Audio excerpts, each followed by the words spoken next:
It is episode 27 of the Teal Sports Talk podcast. I'm Evan Brown. That's your host, James Price, host of Teal Sports Talk, and it is a beautiful Wednesday afternoon. And we're going to start off with the Toronto Blue Jays, and, well, the Josh Donaldson deal has been done. They waited until the very last minute to do so, but it is done. We'll discuss that, and also the September call-ups are starting to come up here. We've seen 2 waves of them. We'll talk about each player and kind of what they're going to do to impact this team moving forward and into the future. And also moving on to the Leafs, we're going to be talking about the rookie training roster has been, the rookie tournament roster has been released. So me and James are going to be talking about dark horses for that and players to watch out. So that's going to be also for the Leafs segment. And for the Toronto Raptors, the future of Kyle Lowry. It's going to be a very interesting segment we're going to talk about here. And, of course, we're going to go around the league talking about the NBA as a whole. So right off the bat, we're going to talk about the Toronto Blue Jays. And it happened. Josh Donaldson is no longer a Blue Jay. He has been traded to the Cleveland Indians. And at the time, it was a player to be named later. That was the initial trade. Now, right off the bat, what was your initial thoughts towards that? Because a lot of Jays fans were really angry that it was just a player to be named later. I think Jays fans that aren't really seeing what the Jays are going through as a whole, the rebuild, the fact that Josh Donaldson hasn't played since May. A year. Well, since May. And plus, the last 2 years, he's played, a total of maybe 60, 70 games? Well, last year he played 117, but, he was injured. He had some injury bites, and it's kind of slowly progressed. And this year was just the end-all and be-all. I understand, but for the normal Jays fan, they just see it as, he took us to the playoffs. No, see, what normal Jays fans see, they see, Jose left for nothing, Edwin left for nothing, and Donaldson left for a player to be named later. Are you kidding me? This management is stupid. What were you That's what they're thinking. Okay, but what were you expecting to get for JD? I don't understand what these fans were thinking. What? Were you expecting to get an all-star caliber player for him? No. Were you expecting to get a draft pick for him? Probably not. You were trying to unload on him, and like you said before, if you could have gotten anything back for him, it would have been not amazing, but it would have been worthwhile. Well, we got a pitcher back. Julian Merriweather, and I'm going to stop that right there real quick. Merriweather, isn't that in GTA 5? Isn't that what you call to get rid of the notoriety? Merriweather, isn't that what it is? Yeah, that's the loan shark or something. It's something like that. I don't know why that came into my mind when I was thinking about it this morning. Well, I was thinking Floyd Mayweather, but... Well, that works too. Right. But Julian Merriweather is the player the Jays acquired, 26-year-old right-handed pitcher. The problem and the thing that scares every single Jays fan is he got injured starting this season with Tommy John surgery. And that is a very tough injury to come back from when it comes to players, especially pitchers. We've seen guys like Kyle Drabek. You guys remember the name? Any longtime Jays fans would remember that name. He had it twice, and he's gone now.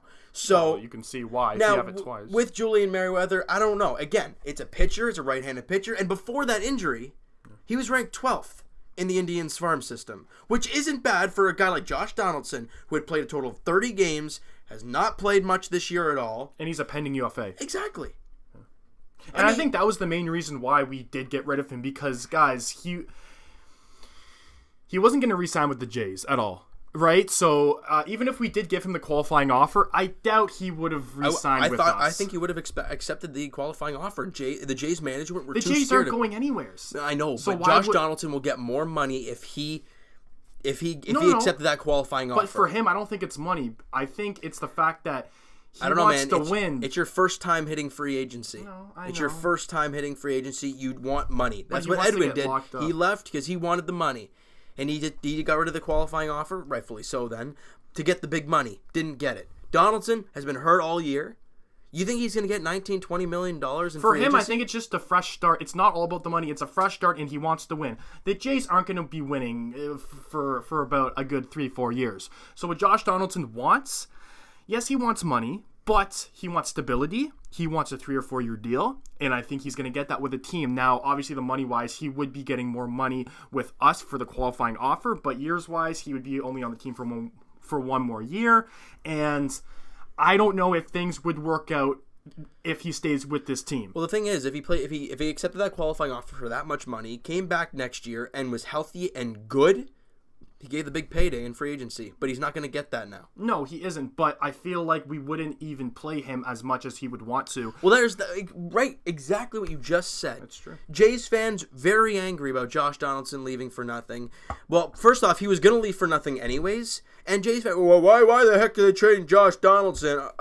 Do you want Vladimir Guerrero to play next year? Well, yeah. Well, that's third base. Yeah, you want him to play, and I think the average fan doesn't know what we have in the farm system. They don't. They'll see him and they'll be like, "Oh, who's this guy? This guy's amazing." When he does get called up, right? Vladdy G. Right. So, as the average fan, they just think of the good old days where he carried this team to... The Jays fans, bandwagon Jays fans that are watching from afar right now, all they do is remember 2015 and 2016 Blue Jays. They don't remember anything from last year. They don't remember anything from this season. No, because they don't look at numbers. They don't look at ages. They don't look at salary. They don't look at the prospects. No. They just look at the big league team when they were winning. It was funny because I actually saw on CB24, they were kind of being like to random people on the street, "Oh, how do you feel about the JD trade?" And most of them were like, "Oh, this is terrible. We don't even know the player we got in return for a guy who blah, blah, blah, did all this for our organization." Guys, we know what he did 2-3 years ago. And you remember back, I'm going to flip a switch real quick to the Leafs. You remember back in the day when the Leafs lost Grabowski, Kuhlman, and MacArthur for nothing? And Leafs fans were livid because we're like, these guys have been our primary second line for so many years, and you let them all go for squat. Well, that's what would have happened to Josh Donaldson. You just let him walk and you get nothing. I mean, you probably would have got a compensation draft pick, but really. Well, that's different because I was even mad back then when we didn't get anything for those three players. That's what I'm saying. Because we weren't in playoff contention with those three players, and Dave Nonis didn't drop the ball and trade these players. Was it Nonis or Brian Burke? Grabowski? I think it... That's way back there. That might have been Brian Burke. I thought it was Dave Nonis with the Clark MacArthur because that was 2014 he left. No, wasn't it earlier? No. I don't think so because that's the season. He was in the playoff run. Were all three guys in the playoff run? Yes, they were in the Boston series in 2012. They were all there. 2013. 2012-2013 season. And then it was the year after, so that was Dave Nonis. Yeah, I think you're right. It might have been. So Dave Nonis let all three players walk, and I was mad because we could have got... You could have got something good. They were all good, solid 40, 50-point guys on the second... That's like us losing Bozak for nothing, which we did, but the team is in a much better situation now. So it's you put it back to Josh Donaldson. Yeah. The Jays got a 26-year-old pitcher. Will he be the same guy after this big injury? Well, we're going to have to wait and see. Well, the same guy. What was he before the injury? He was the ranked 12th prospect in their organization. I mean, at Double-A, at 20... I mean, yeah, his age was a little iffy, but... He didn't prove anything in the bigs. I get he's a prospect. But exactly. Right, so I'm not looking at this as somebody that we can build around. Now he's in an organization where he can grow. This team will give him the time to grow. Because we need pitchers. We desperately. I mean, my God, we can't get consistent 2 good starts out there. It's crazy. I mean, with Baracki's great start yesterday, you get Sanchez on the mound today, who hasn't gone through 5 innings since he's come off the DL yet, which is only 2 starts, but he's been terrible. Yeah, I mean... So, I don't know. I mean... You have to look at this trade as a whole, and you straight out said, if we can get a bag of balls for Josh Donaldson, I'd be happy. Yeah, I mean, got a pitcher that, if he comes back healthy and is the pitcher we all think he can be... Yeah. And the way Indians fans saw him in Double-A, they thought that he could be. Then, hey, we got a good piece back for Josh Donaldson. This is not Josh Donaldson for Brett Lowry and Kendall Gray. This is not that, because the Jays had the 3 years of control with Donaldson. We just traded Donaldson to the Indians. Great, you got a pitcher back. Will he ever be anything? I'm not too sure. But Donaldson's going to be gone from Cleveland at the end of the season, anyways. And I think that was the big riff with Jays fans as well. And me and you included, about how we got traded, of course, to the Cleveland Indians. There couldn't be another team that we could have traded him to. Shapiro and Atkins' former team, which is never... See, that I'm not happy about because he and the fact that they beat us in the ALCS back a couple of years ago, and now he's with Edwin, the guy that we really desperately missed. Still in the AL. I would love to see him go to the other conference. It's a rental player. Next year he could go to the National League, right? I mean, we've talked. I think we talked about it in the last podcast how the Cardinals have always been a threat to Josh Donaldson. Well, I mean, he's going to be a free agent next year. So if they want to go after him, that's the time to go. Because the Cleveland Indians weren't really involved in any I'm actually talks. very shocked they got Josh Donaldson. I thought it was going to be St. Louis, like we said. I thought St. Louis, and I heard the Yankees in there. I'm like, that's very interesting. The Cleveland Indians are the really weird team that I didn't expect to be in that mix, just because of the fact of they have all-star third baseman Jose Ramirez, over 30 home runs. He's almost 100 runs scored. But they're not using him as a starting third baseman for the team. Like, they're looking for him as a depth piece who can maybe possibly. Well, he doesn't want to be a depth piece for a quarter of a season. I think they want him to be. I could see. I don't know. I could see if they signed him long term. Okay, yeah. If he's going to be this, if he's going to be a depth piece for 3 or 4 years, okay, no, that's an issue. But he's going to be there for what, 25 games or so, and for a playoff run. If Josh Donaldson is the Josh Donaldson we know and love, when he comes back to Cleveland, when he comes to their roster, because he's on the DL still, they're not going to have him on the bench. You do not want unhealthy Josh Donaldson on the bench. Well, that is a waste of time. No, but like you said before, they have an all-star third baseman. Then you got to move things around and get him some time. Get him in there. You have to. No, I'm not saying not get him in there, but I'm saying I don't think he's going to start over an all-star third baseman. That might be very interesting, though. I mean, you think about it, right? They probably told him when they acquired him, saying, okay, Josh, like, we're not going to throw you out to the wolves. He doesn't have a choice, though. He doesn't have a choice. No, he doesn't. He doesn't have a no-trade clause or anything like that. But he sees what this team is, and he sees, okay. I don't believe Cleveland's going to go anywhere this year. That's my personal opinion on the Cleveland Indians. When you have a team like the Boston Red Sox who are setting records all over the place, and you have the Yankees and the A's in the wild card game, for goodness sakes, if the Cleveland Indians were in any other division, in like the AL, I think they're. What's their record? I think they're in the Central. If they were in the West or the American League East, they wouldn't even be in the playoffs. So the record is not good enough, but they're just in a terrible division. Yeah, you're right. Okay. Their pitching hasn't been healthy. Their bats have been all right, but they just haven't been a good team this year. No. They really haven't been. So, I mean, the Yankees... They're definitely going to make the playoffs for sure because of the bad They're division. in a terrible division. They're like 17 games over 500, which is pretty good. But the second wild card team in the A's, they're almost 20 games over. Yeah. You know, and great move for the Indians because they didn't really have to give up obviously a lot to get an all-star caliber player when he is healthy, but they probably told him, Josh, once you are healthy, we already have a third baseman who's an all-star, like you've said. But will they try and move Jose Ramirez around? I don't know.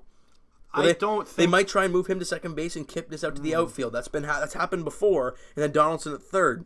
But I don't know. It's just been a really weird... But he has to realize that his age, his injuries... It's not his choice. But I'm just curious what the Indians organization is going to do with him. Right, but he has to realize himself, too, that, okay, I don't know if I'm the same player like I was 2 years ago, so I don't think I'm going to start third base. Well, I think I'm going to come off the bench. I don't know. Donaldson is a very positive, cocky type of person. He wants to be that guy in the spotlight. You hear what he was saying about, Troy Tulowitzki was saying about the Blue Jays, right?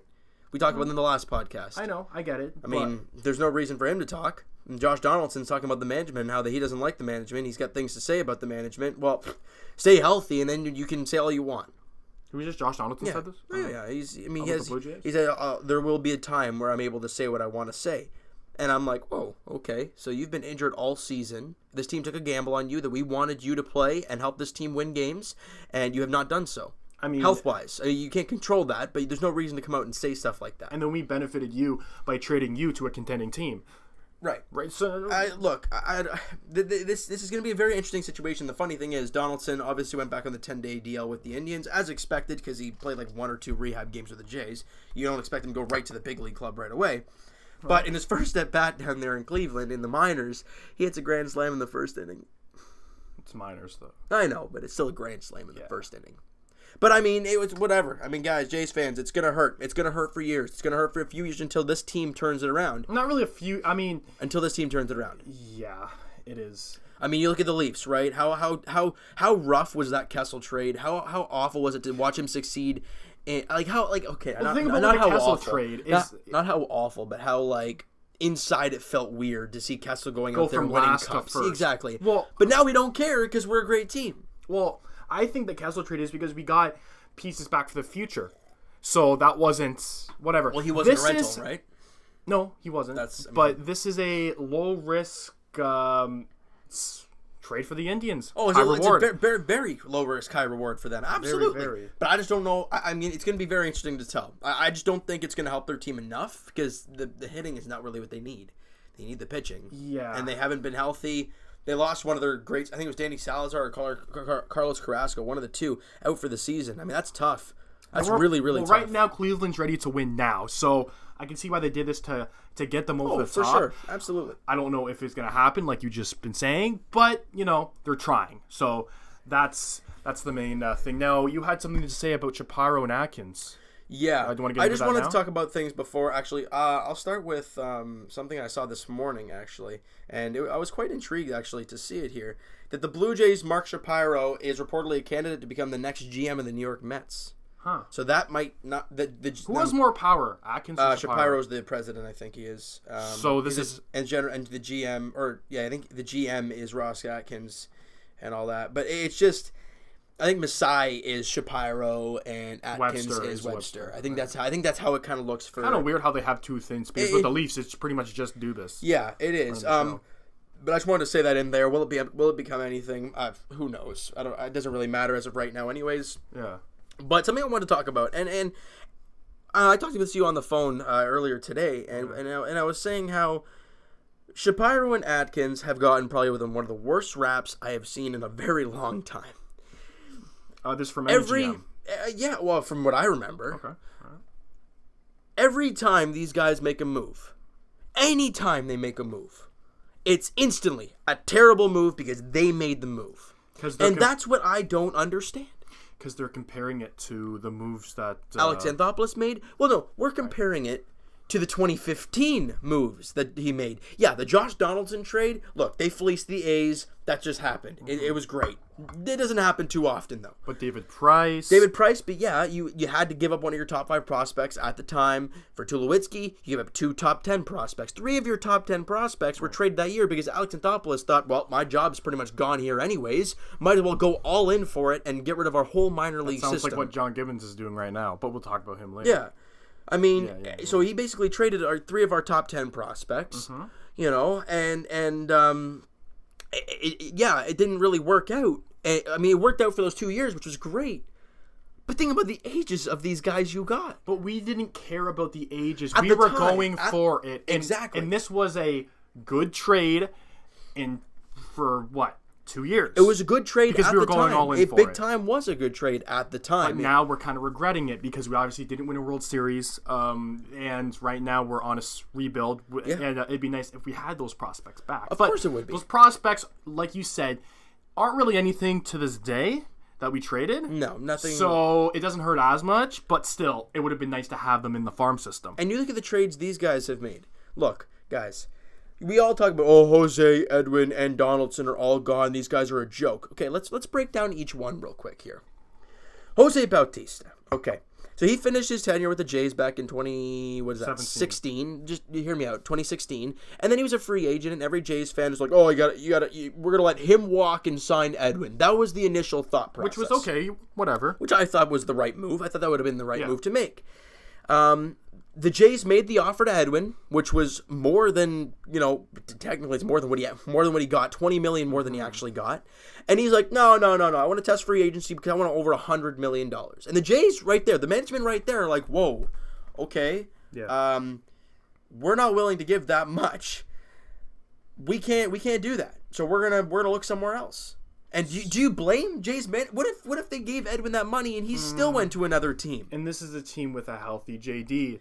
This is a team with a very aging Jose Bautista. But we'll talk about that in a second. Russell Martin still on the team. With Edwin leaving, you think about the way that situation was. Would you have just done sure, here's $100+ million, and then you wouldn't have been? You know what team actually is the Baltimore Orioles. They're a team that would do that with Chris Davis. They gave him a massive contract, Mark Trumbo. And look at those contracts now, guys. Davis can't even hit over 200, and Trumbo's on the DL. I mean, Edwin's only hitting 230 this year, whereas with the Jays he was hitting always 270. Yeah.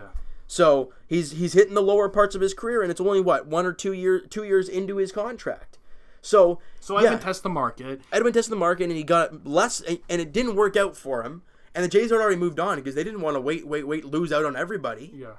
So they went out there and got Kendrys Morales, who at the time it looked like an all right move. You get a switch hitter, gives you the power. coming off, because he was with the Royals, and they won a World Series. They won a World Series back in 2015. With him a big part of it. Right. So you thought about the situation, you're like, well, it wasn't a bad move at the time. Obviously, it really Kendrys wasn't. Morales, even back then, was nowhere. I wouldn't say nowhere's near Edwin, like I've said but since Morales has joined the team, I said he has more holes than Edwin. You throw Edwin a curveball, he'll sometimes golf it out of the ballpark, or he'll lay off and take a walk. Morales doesn't do that. Now, he does hit the home run, and he's been serviceable, but he's no Edwin. But you got him for like 30. You got him for half the price. Now, I know this team is not good enough. I know. But the fact that Edwin asked for more money and the Jays went right away, they're like, whoa, that's over $100 million. We don't want to do that kind of stuff because that's a very risky move with a guy who's already like 33 years old.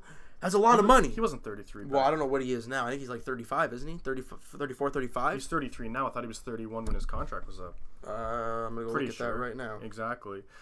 But it is very interesting with the Jays. Obviously, they compare every move to Alex Anthopoulos. And, again, that's just the...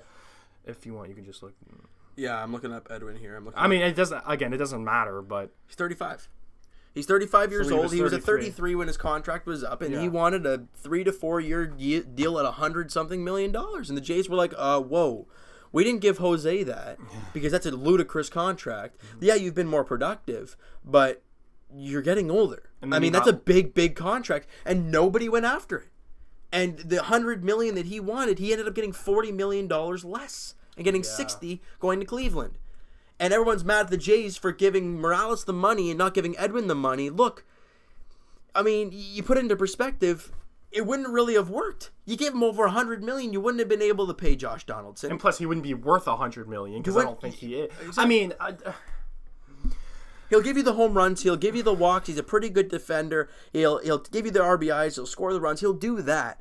But is he worth that money? Is he worth? Look at Chris Davis, guys. Yeah. Look at the way his contract was when he got it. He was a great player when he got the contract, and then he's gone downhill ever since. Well, that's just the Baltimore Orioles have just went downhill ever since they signed all these big names with no pitching. Exactly. So that's the Edwin situation. Yeah. Now, that's a very tough situation that Shapiro and Atkins were thrown into. But that's in the past, right? Jose Bautista. Nobody really signed him to a contract that year. Because of his age. Right. And the Jays are like, well, you know what? We need some pop in our bat. We still need an outfielder. So they re-signed Jose. For 1 year. And then they played him that year. And he sets a Blue Jays record for most strikeouts in a season. He was terrible. Yeah. And he barely hit over 200. He hit like 1 or 2 home runs in the last 2 months. Yeah. He was not good at all. So the Jays let him walk. Why would you want to bring him back? And then after that, he went to the Mets. I think it was the Braves first. It was the Braves, Mets, and now Phillies. Which he has looked pretty good on the Mets. I don't know why the Mets traded him to the Phillies. Because they're no good. That's why. The Mets are garbage. No. And then you look at, that whole situation happened, so I don't know why people are upset about that. Donaldson... And the end of his contract. Yeah. I think he's 32, 33 years old now. Yeah. He's going to want some gigantic money. We have Vladdy Guerrero right in the looms. We don't really need him around. No. So why would you keep him around and get something back for him? Right? So people ripping on Shapiro and Atkins for these moves. But we're trying to break them down, saying... I think it's been the smaller moves, not really the bigger moves. Well, restored it for Brent Revere. That's the one move I look at, and I'm like, oh, I wish we could have that back. But Ben Revere hasn't been good at all since that trade. But maybe if he stayed still with the Jays... Right? If Edwin came back here and stayed with the Jays, would we be a playoff contender? Maybe. I don't know. If Josh Donaldson did get injured this season, would we be a contending team? Maybe. You have a middle of the lineup guy. Right. It's going to hit you 30, 40 home runs. So you're just angry that Jays fans aren't giving Shapiro and Atkins the benefit of the doubt because we are in a terrible situation, guys. Listen, yes, it's very hard for GMs and coaches and management to go through a rebuild without them getting the finger pointed at them. The team isn't good. They're going on a rebuild. What do you expect? The GM and the coach, even John Gibbons. Some of the things John Gibbons does, yes, they're kind of head scratching, but other than that, the team look what they have to work with, guys. You know what I mean? So going through a rebuild, it's not easy for management. Well, you put it in perspective. Back in those years, 2015 and 16, Edwin, Donaldson, and Jose all had 30 home runs. They were crushing the baseball all over the place. We had 3 guys with 30 home runs and 100 RBIs. They were tearing it all up. We don't even have a guy with 25 home runs this year. Well, you have to look at the team. Exactly. That's Injuries don't help. Injuries don't help. Well, the team itself before the injuries, you said fringe wildcard team. I was even shocked. With a healthy Tulowitzki, you get good defense. He's got some power. That's he questionable. can do the bat. With a healthy Josh Donaldson, you can do that. With a healthy and good Stroman and Sanchez, you should be all right. But both guys have been on the DL a ton this year, and both guys have over a 5 ERA. They have not been good. You can argue if the team was healthy, we could have maybe made the wild card. That's what I don't know. Fringe wild card. That's fringe wild card. But guys, I mean, it's not easy going through this transition years because, like you said before, Jays fans that are bandwagons, we'll see you in 3 years. Real fans stay and watch Jays games now. They watched yesterday's game against the Rays where the Jays had 3 hits. So what you're trying to say to the fans is that be patient.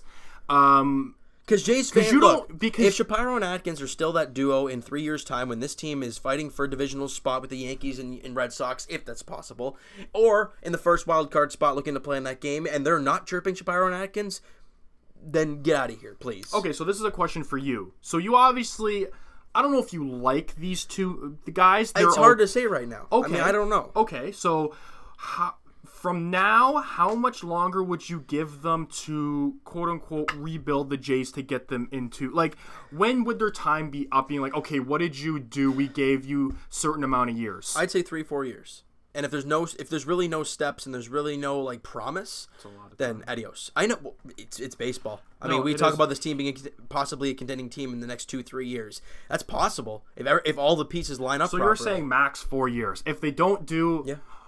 If the Jays aren't a contending team in 4 years or even making the playoffs, I don't know if that's even possible in 3-4 years. But well, maybe. Anyways, you're saying bye. Yeah. Okay. Just for the fact that's that understandable. The Blue Jays' main chip prospects they're coming. I mean, you look at Vladdy at third, possibly Bo at short.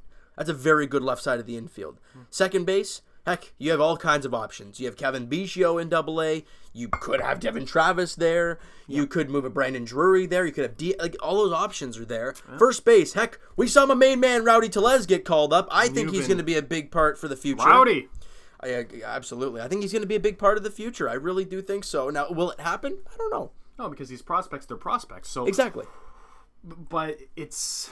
I think it's very promising this year. This Shapiro and Atkins thing, they have brought this team from one of the worst, if not the worst, farm systems in the game. Thank you, Alex Anthopoulos, to top 10, if not top 5, in the entire major leagues. But that's what That is how you rebuild. But they have done that within 2 years. They have gone from almost dead last to top 5, top 10. Yeah, that is not easy to do. Not at all. I mean, you look at the way, guys. Okay, so the reason I kind of ranted a little bit about Shapiro and Atkins and how some of their right, and everyone's saying, well, Alex Anthopoulos is this and this and this. Well, remember the Miami Marlins trade when that trade right there was supposed to bring us to the World Series? That trade with Reyes, Josh Johnson, Mark Burley. Oh my goodness, we're going to the world. We're the World Series favorites for the Mets too. For Noah Syndergaard, who is a Cy Young candidate every darn year, and he's only 23. So was he playing for our farm team, or was that? He was in AA. He was one of our top prospects, and he was great. And then, but you trade him for a knuckleballer in R.A. Dickey, and Dickey was good with the Blue Jays, but the time's a wasted when it comes to R.A. Dickey, and now you're looking at Syndergaard like, man, that guy's really good. And then the Miami Marlins trade. Not one player lasted past 2016 for the Toronto Blue Jays. But how about for them? I don't know. Honestly, I don't know. But it was just a garbage swap. We were supposed to be World Series contenders. Yeah, I remember We didn't make the playoffs. And then that's when we did make the playoffs the year before. No one's talking about that deal with Alex Anthopoulos because this team made the playoffs. Right? So you are calling out Jays fans for a little bit because... It's frustrating to see, what are we doing with the Josh Donaldson deal? But guys, you have to realize that we're trying to build up what our past GM has diminished. Alex Anthopoulos with the farm system, and we're not going to make the playoffs. So, at all, you have to unload on these players. Yeah, you have to. Yeah. And Alex Anthopoulos, look, Shapiro and Atkins, they're not perfect. They're not. Well, no one's perfect. Do I think they could have got more for Jay Happ? Well, as of when the trade was done, yeah, I think so. Billy McKinney's been great for this team. He's only 23 years old, and he's in the big leagues. He's doing great. Jury? Well, he's hurt. He's hurt, but I mean, again, he's only 25 years old. He's still a younger guy, and you traded Jay Happ, an expiring contract, who you could even have next year. So that trade in the whole now looks very good for the Blue Jays. Now the Yankees were in the World Series, good for them. But Jays fans, we can't worry about that kind of stuff. Yeah. Shapiro and Atkins, they're going to make rough trades. It's life. Alex Anthopoulos made rough trades. It happened. Anybody's going to... Masai Ujiri has made rough trades. Lou Lamoriello has made questionable decisions over the years. Everybody does it. But what I tell everybody is give them a chance. How long have they been GM for? 3 years? They came in the 2016 year, but they didn't do a whole lot. Okay, so they started in 2016. Basically. So I mean, it's been 2 years already. The core was together for that playoff run, so they didn't really have to do a whole lot. Personally, for me, I'll give them 3 more years. I know you said 3 to 4, but I think 5 years going through the rebuild, I think that's enough time to be a contending team. I think so. It's really tough to say because I mean it all depends on how quickly your prospects grow and how they look. It's just with this team, it's really interesting, and that's the reason I gave them 3 to 4 years is because you have a franchise player in Vladdy Guerrero Jr. coming up next season. That's 1 year right there. Okay. And could Bo make it next year? I think it all depends on the health of Tulo. So right now you're saying the roster for prospects is filling out. Now you just have to see if they're worth anything when they come up to the bigs. Yeah, and if this team's not a contending team next year, which I don't think they are, you move your expiring contracts for younger players. You keep going. You keep restyling prospects because you never know who's going to grow and who's going to fail. Okay. You never know. Now the segment is getting a little long, but one more question for you. The September call-ups. Yes. I know you were surprised about the call-ups per se. Were you? Because I know me and you mentioned it on the phone a little bit. Yeah, I'm just pulling them up here, all the prospects. Yeah, because we are running out of time a little bit. So here. the 3 call-ups, the first round of September call-ups, Taylor Guerreri, who is a right-handed pitch-er. This is off AA or AAA? AAA. I think all these guys are from AAA, actually. Which is what you expect. Yeah, because AA, I'll talk about them right at the end of the segment. So Taylor Guerreri is a right-handed relieving pitcher. Again, he's 25 years old, so he's not a very old guy. It's his first time in the big leagues, and he's done all right. I mean, he's had 3 outings. He's been okay. You're not looking for him to... No, but he's just a guy to come up and get a look at him, kind of see what he's all about. Jose Fernandez, sounds very weird. Jose Fernandez, Miami Marlins, obviously with that big tragedy last year, but it's obviously a different one. Lefty reliever, and he's been all right since he's been coming up here, but again, it's in very minimal starts and very minimal outings, but he's been okay. Reid-Foley is the other one, and we've seen him in two starts. He was terrible.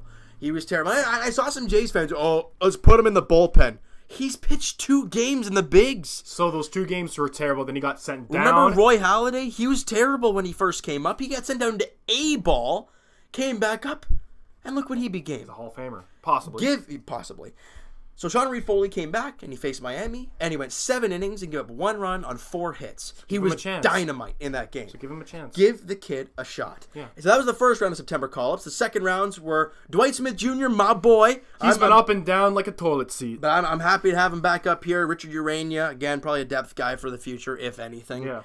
My boy Rowdy Tellez. Is up here. He's a big man, isn't he? He is a big boy. I'm praying he gets in the ball. Who's bigger, Morales or Rowdy Tellez? Oh, that's a tough one. Because Morales is K-Money's a big boy. He's what, 280? I have no idea what the weight is on K-Money, but all I know is that Rowdy Tellez is a big boy, first baseman, lefty hitter, lefty glove. It's very interesting. Jonathan Davis, outfielder. I think he's 25 or 26. So he's been kind of a Jays prospect project. He's been around quite a while, but he's growing, and he's finally getting his call to the big leagues. He's been very good this year. So we brought up, what is that? 7 guys. 7 guys. So out of those 7 guys, one were you excited about? Probably Sean Reid-Foley. Reid-Foley and Rowdy Tellez I'm jacked up about. Jonathan Davis is a nice story. Will he be anything? I don't know. And Dwight Smith's like an overager. We kind of know what he's all about. Yeah, we kind of know what he's all about. I mean, will he end up being anything for the future? Well, only time's going to tell. Really, with the offseason, if the Jays unload some guys, you might have some roster spots open. So it's going to be interesting. The last thing I want to talk about, the very last thing, is that so the Jays minor league seasons are more or less over. The Bisons don't make the playoffs, so Vladdy Guerrero Jr.'s season is over, but that is okay. He had a great season, now, obviously. can he be sent down? No, don't. I don't know if he can, but if he can, why would you even do that? Why would you want to put him a lower level, right? Well, just so he can tear it up in the playoffs, no? Yeah, but you want him to kind of get that sense of AAA ball. You don't want. I don't want him really sitting around. He's had a big year. I want him to take it easy. I guess just leave it. Okay. So everybody else, I mean, I don't know, but I don't know what happened to Dunedin. I don't know if they made the playoffs but New Hampshire Fisher Cats, they play their first playoff game today. Obviously, Bo Bichette, Kevin Biggio, all that. So this is in where the minor league baseball. So MILB. Yeah. Okay. And the New Hampshire Fisher Cats play the Trenton Thunder in their first round of the playoffs tonight at 6:35 in New Hampshire. And in A-ball, the Lansing Lugnuts guys, I was preaching about this guy in one of the Jays videos, Maximo Castillo. Again, in A-ball, but he's only 19. So very interesting. He's getting the start in Game 1 of the playoffs for the Lansing Lugnuts tonight as well. So the Lansing Lugnuts, that probably has to be a... I love the name. I love that name. It's up there with the Swamp Rapids for the ECHL. Yeah, that thing is terrible. But just want to give you guys a heads up that the playoff games are starting today for the minor league team. So keep an eye on that channel, I don't even know if it's going to be televised. Maybe a stream? Yeah, that'd be quite interesting to find a stream for those type of games. But hey, keep an eye on that, guys. How many people would be watching those streams? 10? Sure, and they'd probably be all people from the channel. But, yeah. Hey, I mean, you never know. But exactly. I think we're going to wrap it up when it comes to the Blue Jays talk. Leafs, I guess, right? We had a lot of things to talk about and discuss when it comes to that. Well, it's a 36-minute segment, and mainly you were just ranting about Chaparro and Atkins, which I understand. We needed to, because I've heard a lot of Jays fans getting angry and stuff, and it's just annoying. So with the Leafs, again, there's not a whole lot to talk about, but what there is to talk about, well, it's true. Yeah. They released, I don't know if it was today or yesterday, or maybe sometime earlier this week. But, I think it was like a day or two. But the rookie tournament has been released, the roster. Now, we play our first game September 9th against Ottawa. Or no, is that against Montreal? Or is it the 7th? I thought it was the 7th on this Friday. It's on Friday? I'm just looking at it here.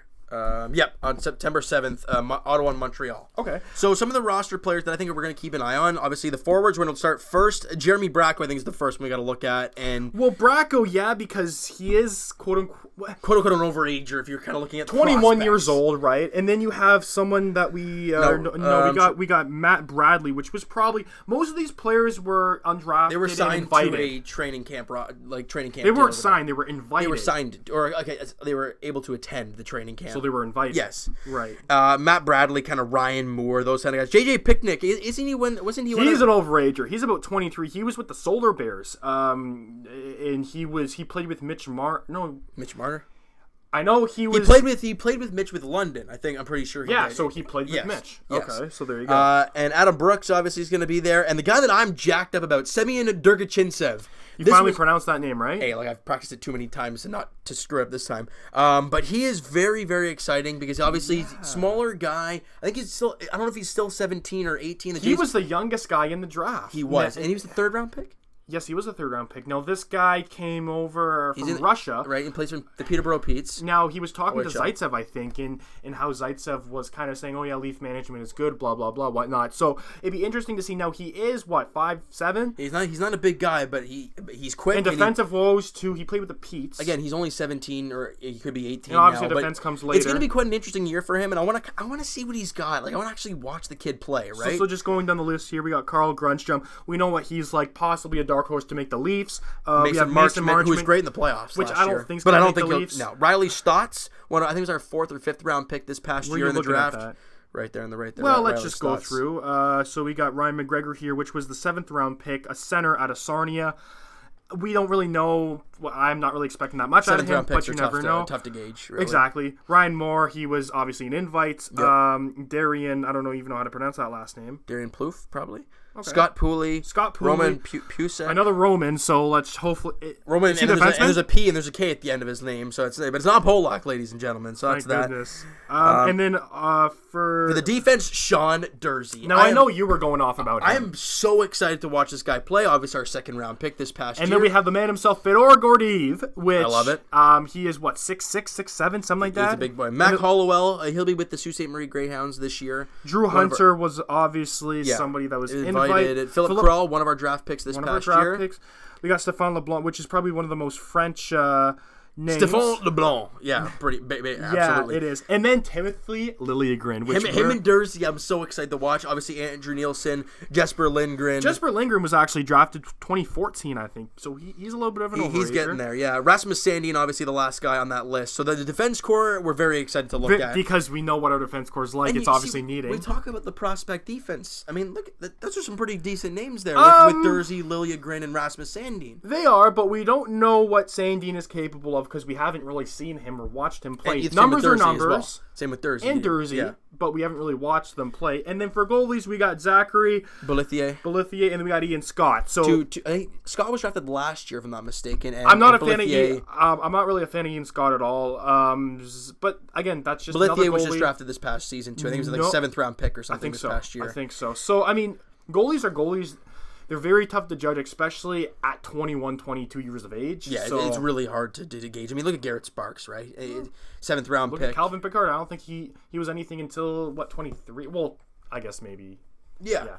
But it's tough to say. But guys, Leafs hockey is 2 days away, technically. I might actually stream it because I'm just so craving Leafs hockey right now. You know, it was funny. I was going to come on here on the podcast and tell you. Last night, I was staying up quite late just because I wanted to watch some Leaf hype videos. And every time I watched one, I got more jacked up. Especially with the John Tavares, I think that's what fired me up the most. I mean, the fact that is in the looms and ready to go. I don't think, I still don't think it has sunk in for me yet. He is a 30-35 goal scorer. He was over point a game last year. He's captaincy material. He's great in the draws. Yeah. He's a first-line center. And he's amazing defensively. So going up to the first line center bit, like you just mentioned, why don't the Leafs just run 3 lines? We don't even have to play our 4th line. Like, no, seriously, if you think about it, it's just going to be more ice time for the guys. In the playoffs, don't you do that? You run 3 lines for the most part, and then the odd time here and there, the 4th line. It depends on the roster. I don't think all teams can do that. If you're that deep, I guess you can run 4 lines. I mean, I think the Leafs have a very, very deep forward core. I think the Leafs benefit of using, how many forwards would that be? What?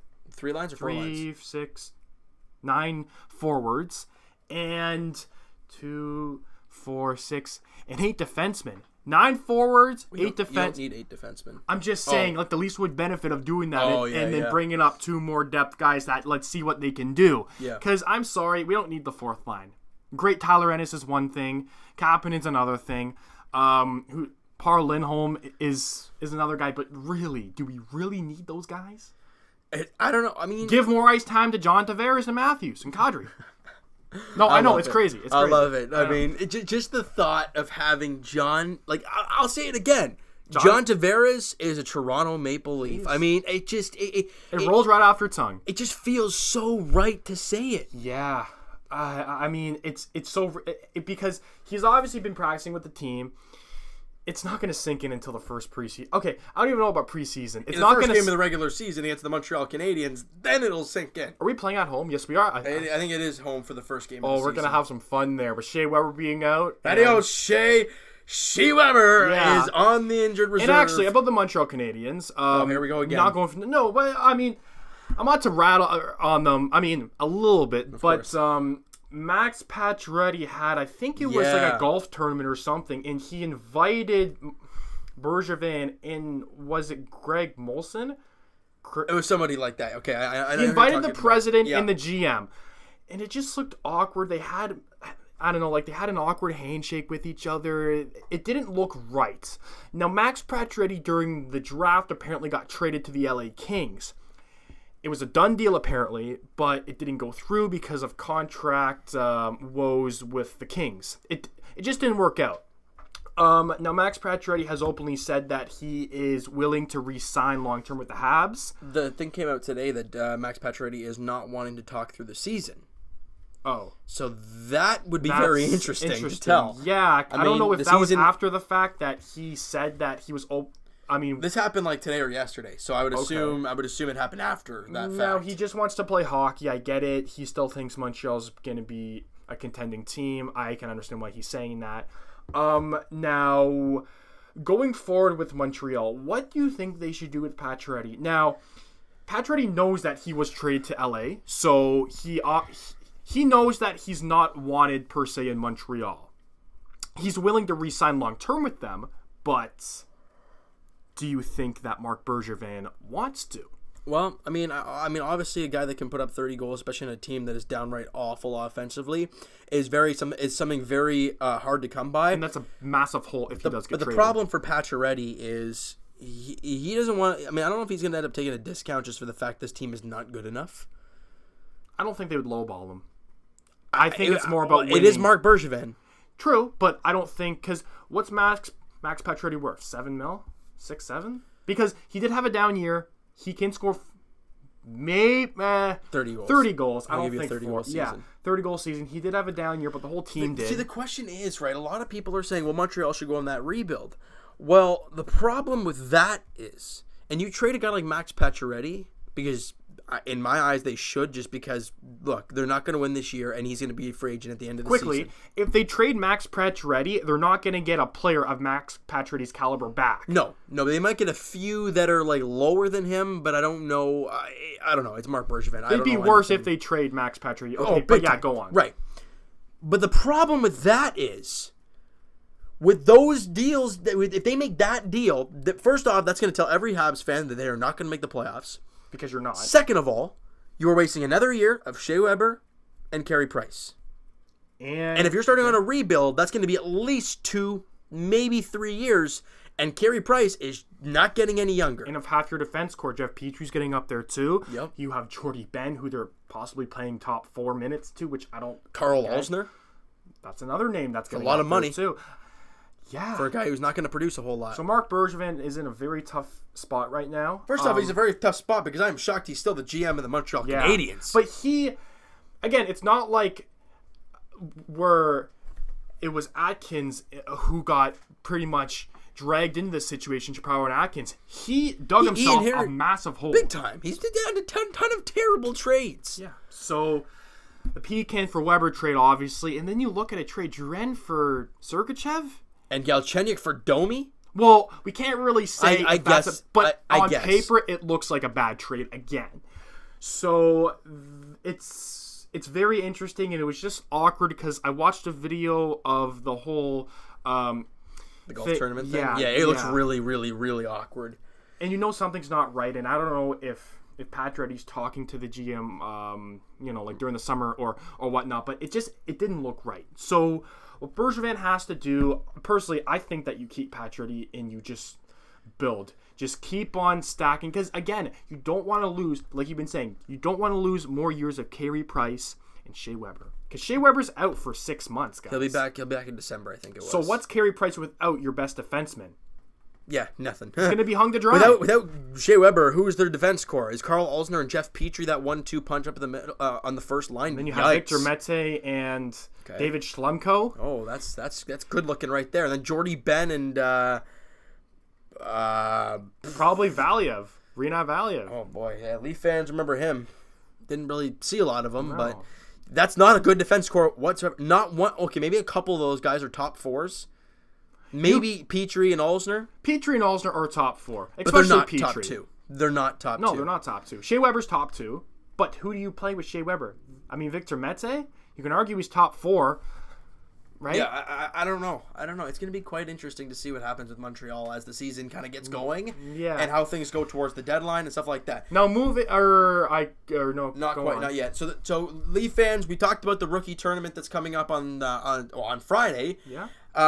Tuesday, September 18th, mark it down, the first preseason game, facing? The Ottawa Senators. Now, is this going to be a split squad game? No, it's just the one game. Okay, so, I'm trying to see here. Who are you looking maybe to get a pro tryout to? When does the season start? It starts October 7th. Okay, so from what I'm looking... Or no, the 3rd. For what I'm looking here, I don't over. see a single split squad game. That's weird. No split squad. Look, from what it looks like there. I kind of like the split squad games, I'm not going to lie. I don't know. I mean, it's whatever. Well, it gives more of a look, right? Yeah, I guess. But I think with one game, you can focus more on that one game. True. But so Leaf fans, mark that baby down on the 18th of September, and that's gonna be interesting. The last thing I want to talk about hockey, though. The last thing? Do you want to talk about William Nylander? There's really been no. No, I think we already talked about that last podcast. Okay. The one thing I want to ask you is that do you think there would any be pro tryouts to any players? I don't think so for the Leafs, but you never know. Do you think that there would be any? I don't think so. Not one?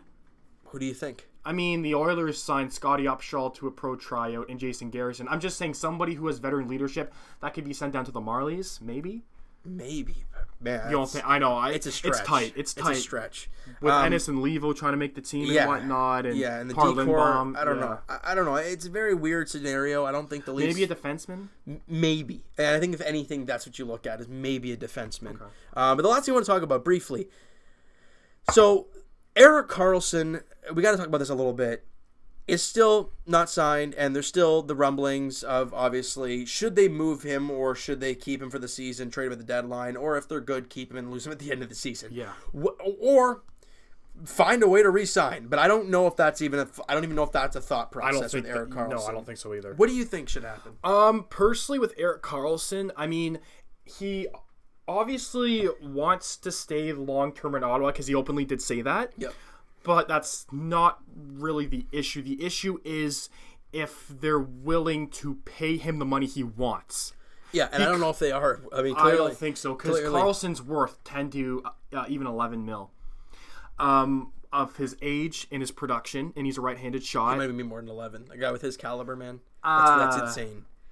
No. Defense, possibly. Though, I mean, anyways. He's looked better over the years, right? But for Ottawa, they've dug themselves in a deeper hole than Montreal, let me tell you, because they don't have their first rounder. And guys, Mark Stone's contract is up next season. Or sorry, this coming season is his last year. Right. You have to look at that as well. And something I want to quickly flash on here. I just wanted to briefly talk about that, kind of get your gist on that with the Erik Karlsson. Do you want to stay with the Ottawa Senators? What else do you want to talk about when it comes? I just wanted to get your gist on the Erik Karlsson situation, kind of see what they were doing. Well, with Ottawa, you have to realize that they don't want to tear it down because they don't have a first rounder, so they want to be competitive. See, that's why trading those first round picks are very scary, and you don't want to. No, have to well, do you that. could trade them, but make sure they're protected, lottery protected. Yeah. So yeah.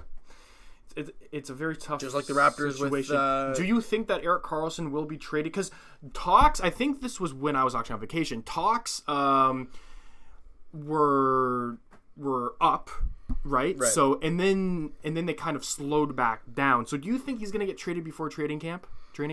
I don't think so. I think if anything, they're going to wait to see how the season starts out for the team. Kind of like with Josh Donaldson, really, with the Jays. I think they might move him at the deadline, if anything. But the problem is you get very little value for him at the time. Because you have him for half a season in a playoff run. So that would be very...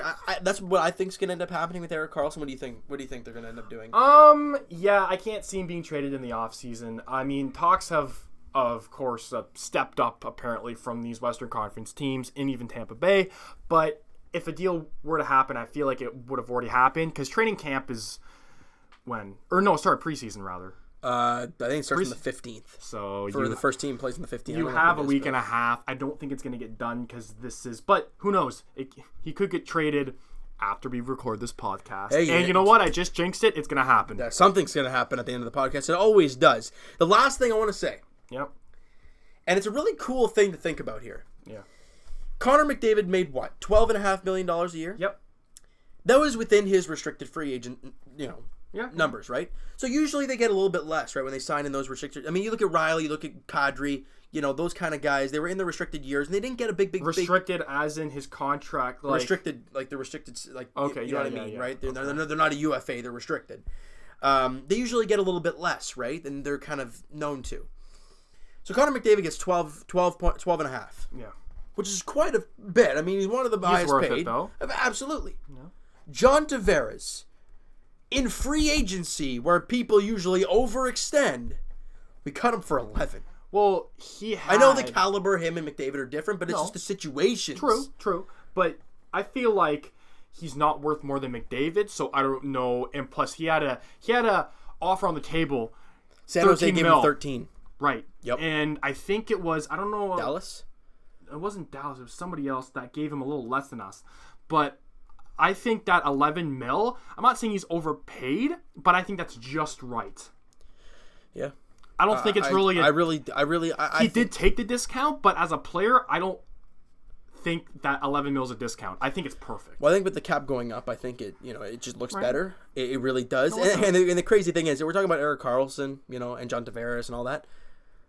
JT is a year younger than Erik Karlsson. Yeah. Erik Karlsson's 28. JT's only 27. So I mean, Leaf fans just keep getting more excited by the day. It's crazy. I can't wait. So now we're going to move on to basketball, The Raptors. and where there is basically diddly squat to talk about. Why'd you say it? Because it's true. It is The only thing we're going to talk about, really, before we go around the league is, and I've been thinking about it, Kyle Lowry. Now, we've talked about Kawhi Leonard in just about every single podcast since the trade went down. Obviously. And rightfully so. Rightfully so. But Kyle Lowry, it's going to be very interesting to tell how he does this year. If he excels with his new teammate, or if he's just going to be pouty because DeMar is gone. We clearly saw what he was like at the U.S. camp with DeMar. Now, I know that was a while ago, and the season is going to be coming up, but I don't know. No, but you have to understand. I think you look at Leonard, and he was pouty when he first got traded to the Raptors. Oh, big time. So, like you said, a sober analysis, everyone's starting to say, you know what, this can work. Heck, Kawhi was optimistic about signing long-term with the Raptors. And he says he's going to give it a chance now. So, and he looks great. Apparently, he's looking great out there. So possibly a third. So, like, let's just say that we come third or second overall in the conference, maybe even first. Who knows? Maybe he'll sign long term, and maybe let's just say that we make it to the Eastern Conference Finals. Right? You know, I mean, it's really hard to tell. If he's optimistic about signing, well, I mean, optimistic is a tricky word because, you know, I could be optimistic about being a Habs fan. Yeah. I could be optimistic about doing anything. But for him to say that, I mean, if he means it or not, still, it's interesting that he has said it. Yeah, and the thing I wanted to get to was, let's say, the worst case scenario, Lowry, the team doesn't play all that well and they get bumped in the first or second round, and Lowry doesn't have a great time. Yeah. Do you think his time in Toronto would be over after that? Or do you think they would ride out his contract? Well, or do you think they'd move him for something? It's a very hard question to answer. But it all depends what Kawhi does, honestly, because I know it's tough to think that, we can just move him if we get bounced out of the first round. Guys, if we move him, we're not getting something better than Kyle Lowry in return. I'm sorry. No. So if we move him and Kawhi Leonard leaves, it's all out rebuild mode, people. I mean, they got the young core, but I mean, you just lost Kawhi and Kyle Lowry. We don't have somebody that is an all-star caliber. You don't have a Ben Simmons. You don't have a Donovan Mitchell. You don't have those young guys coming up like that. Right. Or up on the Raptors right now. Exactly. That's prospect-wise. Right. So there are some promising ones, don't get me wrong. But there's nothing that we know certainly that you are going to be a superstar. We haven't seen it yet. We've seen spurts of OG. You've seen spurts of Siakam. You've seen, obviously, Fred VanVleet in the clutch. DeLon Wright's been good. But they haven't been that extra level. So this team and this team's future relies on whatever Kawhi Leonard does. If he resigns, you keep Lowry. Even if you get bounced out of the first round, I think that you keep I think that you keep Kyle Lowry. And then you can possibly, do whatever. Because Kyle Lowry is the second best player on this team. Yeah. So, I think there's no question about that. No question. And he was great last year in the playoffs. He was fantastic. For somebody who is streaking the playoffs, he was good last year. He was very good. And DeMar was terrible, and the team just sucked against Cleveland, as usual. So it's And it's going to be quite fun, actually, to see the Raptors play Cleveland the very first game of the regular season. Oh, that's what we're facing. I think that's home opener or season? I think it's the home opener, if I'm not mistaken, against Cleveland. That's going to be quite an interesting LeBron-less Cleveland. In the very first game of the season, at home. Man, when was the last time we said that? 2010. Is that how long ago it was? No. Or no, sorry, 2013 when he was still on the Heat or whatever. But anyway. October 17th at Toronto, Cleveland. Yeah, so we play at home against Cleveland. When's the first preseason game? Sorry, I know you just...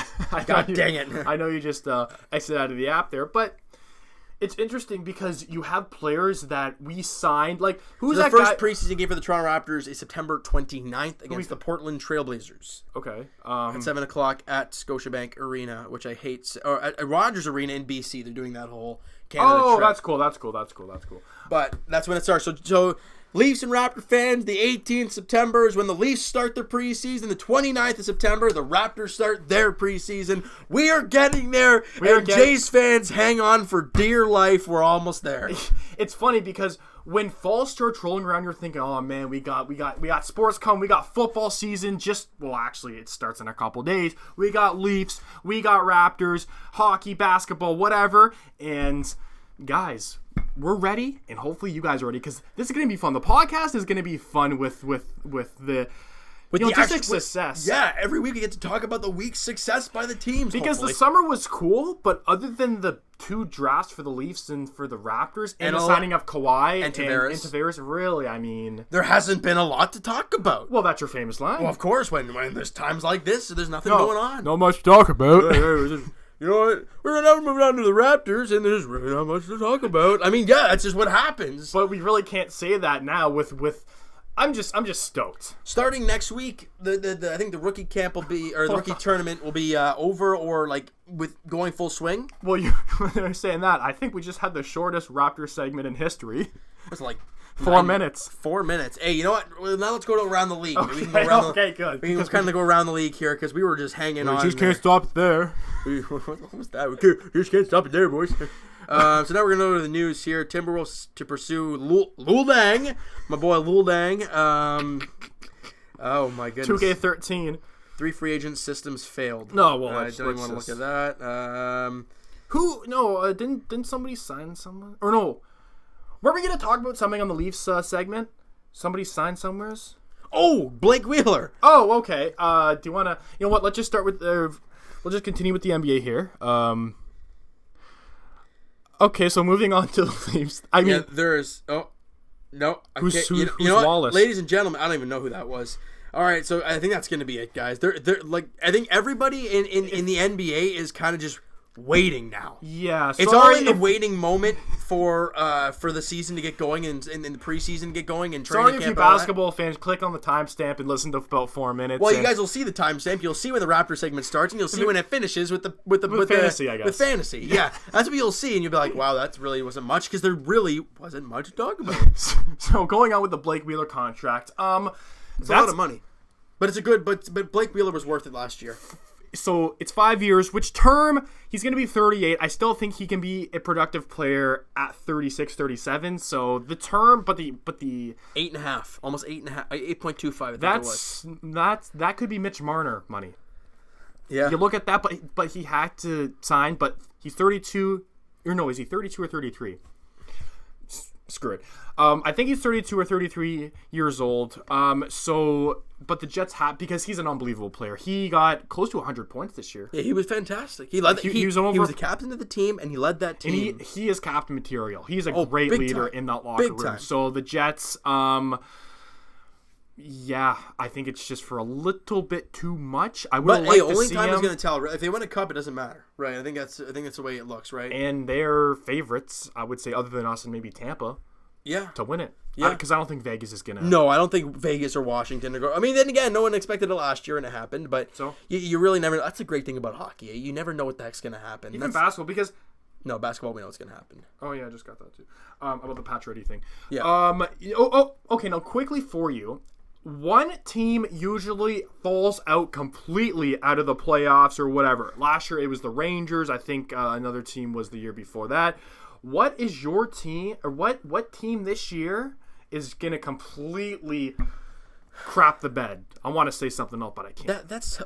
Because 2 years ago it was Colorado. I want to say Boston just because of the fact they continue to get older, but they always find ways to grind and make the playoffs. They have prospects, though. They got Jake DeBrusk. I know, but Bergeron's getting older, Krejci's getting older, Chara's getting older. You know, True. they're three of their main core pieces. So you're saying older. Boston? I don't know if I'm saying Boston. I mean, I think a team like Columbus. I still don't believe that they're going to... Look, they're a good regular season team, but they're a terrible playoff team. Will they make the playoffs? I don't know. That Metro is kind of full of good players. I'm saying teams. The Anaheim Ducks. I feel like the Anaheim Ducks are going to go on not a complete... You think Vegas is going to fall out of a playoff spot? Not out of a playoff spot, but I don't think that they're going to come. They lost David Perron, 50-point guy, and they lost James Neal as well. Those are two big-time goal scorers. Right, but I feel like the gang's still together. They still have Riley Smith, Jonathan Marchessault, and they have Karlsson. William Karlsson still there. Will William Karlsson be a 40-goal scorer next year? I mean, that's tough. No, he won't be a 40-goal scorer, but I feel like they're going to make the playoffs. I don't think they're going to come first. but they're going to make the playoffs. I think Anaheim's going to drop off hard. They can get older, and they don't really improve. So, I mean, I can't see why not. So, yeah, just a quick question for you. Yeah. Now, going on to fantasy, guys, if you have not heard, the draft is going to be... Saturday. Not this Saturday coming up, but the following Saturday. Yeah. Which is the 15th. The 15th. The first day of preseason hockey. So if you look at it that way, that's when you guys can remember the first day of preseason hockey is the fantasy draft for the NHL. Exactly. Now, mock draft, do your mock draft, do your research. Now, I have something to say. Whoever you are, if you are listening to this... Evan's he's gonna say a little piece here, so I'm going to let him go. I'm going to listen, because I don't know how to do this on the app. So if you would... here, let me just go to opposing team. So we have 12 teams.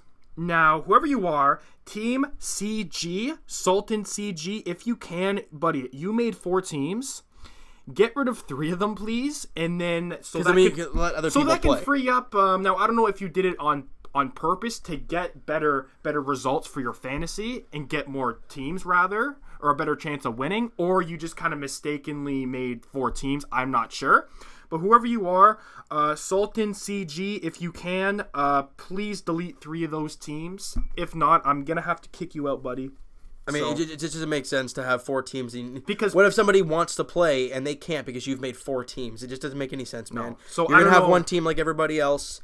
I made a team. Evan made a team.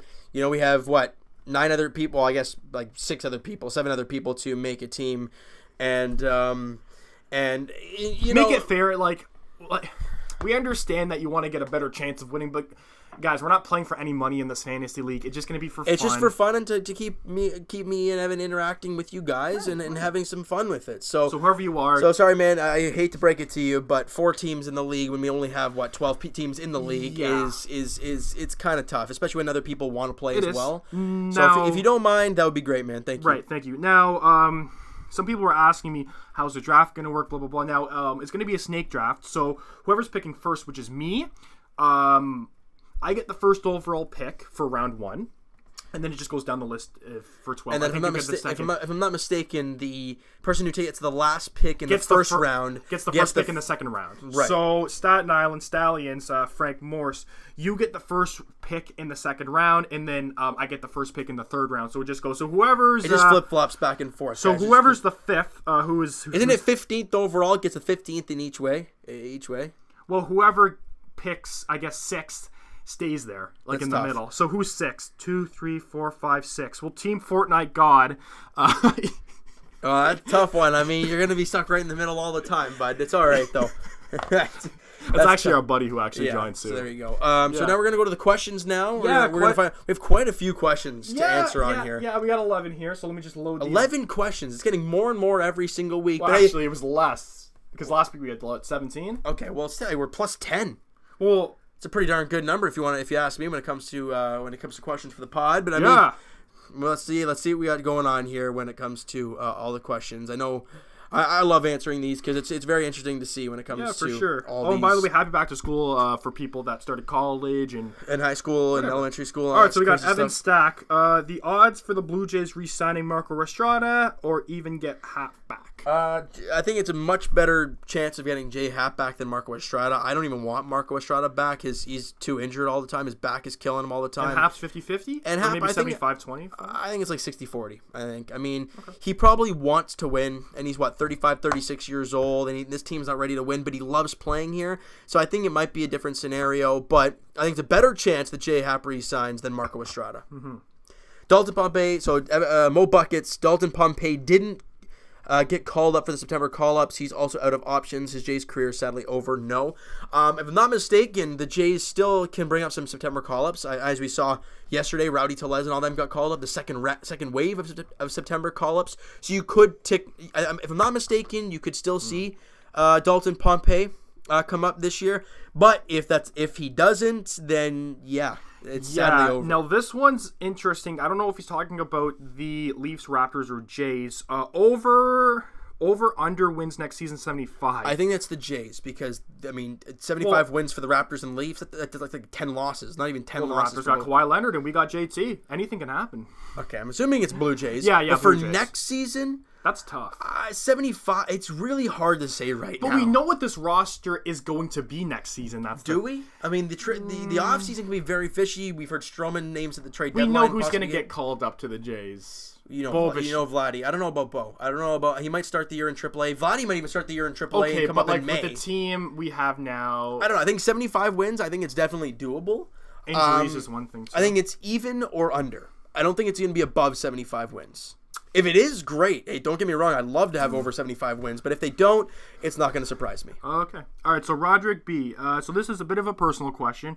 Since it is back to school today, which was yesterday, what were you guys' experience going through high school?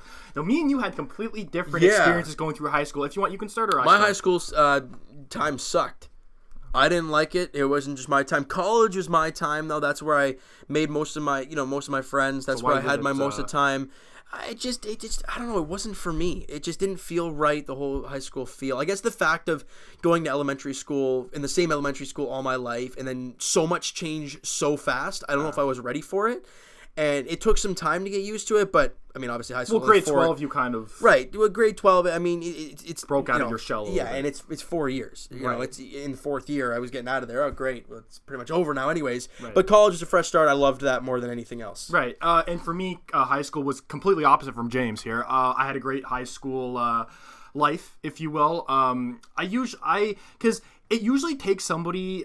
about a year or two to break out of their shell, and I did that in grade 10 where I started going to parties and whatnot, and meeting a lot of different people. So my high school was great, and it was probably the best time. I don't know about the best time of my life, but definitely top 3 times of my life. I loved high school. So thank you, Roderick. What's up? You definitely meet a lot of different people. Mo Buckets, what Jays players get on your nerves? I actually like that question. Would you say? Well, one is Solarte. I mean, I know he's injured right now, but he gets on my nerves a ton because it looks like he doesn't care. But that's one. Is there any more that really get on my nerves? There's sometimes Morales, because you can always picture what they're going to throw to him, and just sometimes he's an idiot and swings at them. Like, for example, 3-2. He got a 3-2 curveball. I think it was, I don't know when it was, a couple days ago, and I'm like, he's going to get a curveball here. They're not going to give him a fastball full count. Throws him a curveball, swings right through it. I mean, it's mathematical. So sometimes Morales, but almost all the time Solarte. Yeah. Okay. So we have the mystery man himself, Mr. Anonymous. Love you, buddy. Yeah. So do you think if the Jays waited, they would have gotten more for Osuna? Well, we couldn't have waited. I think if you waited, then you probably didn't need to trade him, because then the situation would have been gone. It would have been over. And then you can't just not play him. No. So, could they have gotten more? Probably, but if you waited, you probably wouldn't have traded him. So, and Giles part of this future. I think we talked about this. Wait, do you think they will regret the value they got back for him, and is Giles part of this team's future? Possibly will regret it. It's hard to say. I mean, you didn't trade Roberto Osuna for the return. You didn't really. You had to trade him because of the exactly. You had to trade him, and you still got a pretty good pitcher in Hector Perez, who's a 22-year-old in Double-A, who's pitching very well. So, I mean, you look at that, and you're like, okay, that's a pretty promising starting pitcher, which this team has really lacked. Ken Giles has been a serviceable closer when he has been put in save situations. And David Paulino, the other guy we acquired, he's been injured. I don't really know what his deal is. I don't know what the plan is for him moving forward, but you got some guys for a guy who's never who a lot of Jays fans would not forget, and would not, give him a second chance. A lot of Jays fans would not give him that second chance.